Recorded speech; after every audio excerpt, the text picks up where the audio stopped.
Halo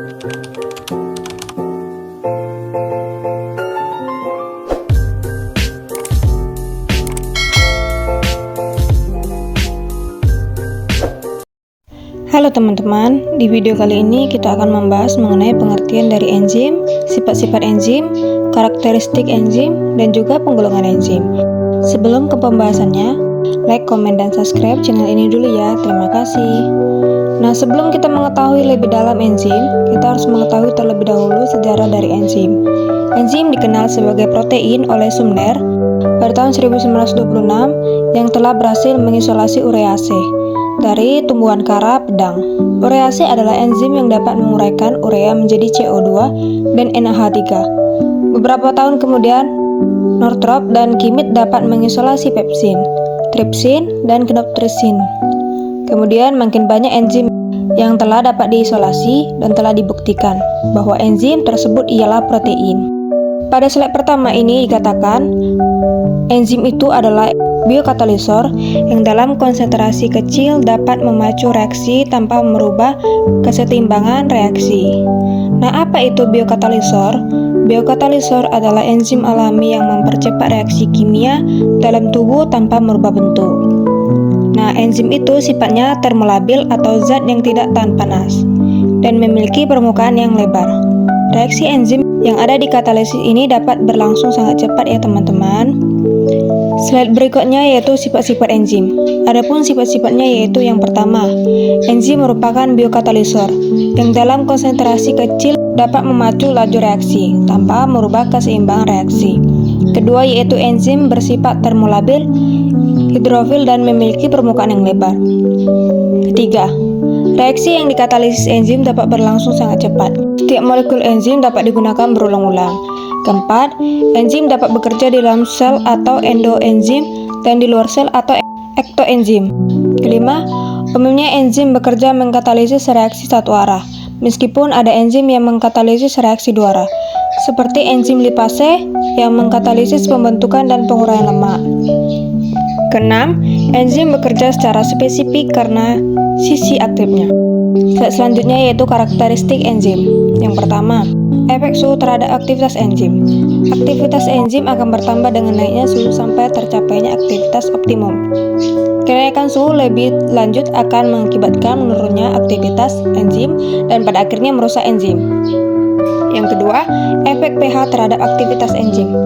Perubahan pH akan mempengaruhi kecepatan reaksi enzim karena berubahnya derajat ionisasi, gugus asam, dan basa dari asam. Untuk kebanyakan enzim, terdapat tentang pH optimum di mana aktivitas enzim berlangsung secara optimum dan mempunyai stabilitas yang tinggi.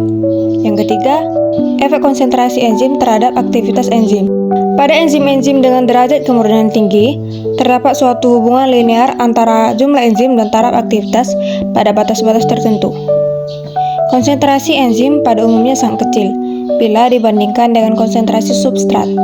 Yang keempat, efek konsentrasi substrat terhadap aktivitas enzim. Kecepatan reaksi yang dikatalisis oleh enzim sangat dipengaruhi oleh konsentrasi substrat. Pada konsentrasi substrat yang sangat rendah, kecepatan reaksi yang dikatalisis enzim juga sangat rendah. Sebaliknya, kecepatan reaksi akan meningkat dengan meningkatnya konsentrasi substrat sampai tercapai titik tertentu, yaitu titik batas kecepatan reaksi maksimum.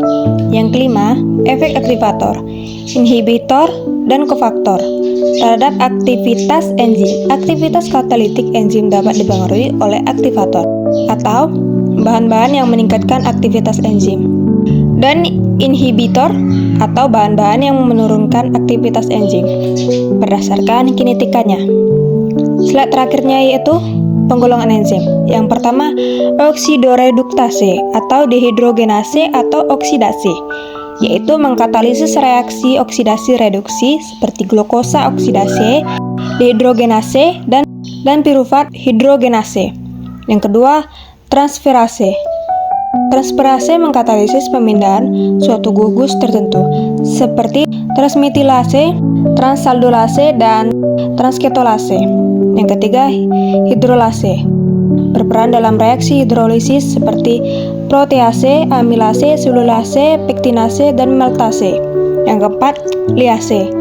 Liase mengkatalisis penghilangan gugus tertentu dari substrat dengan atau tanpa melalui proses hidrolisis atau melalui pemutusan ikatan rangka.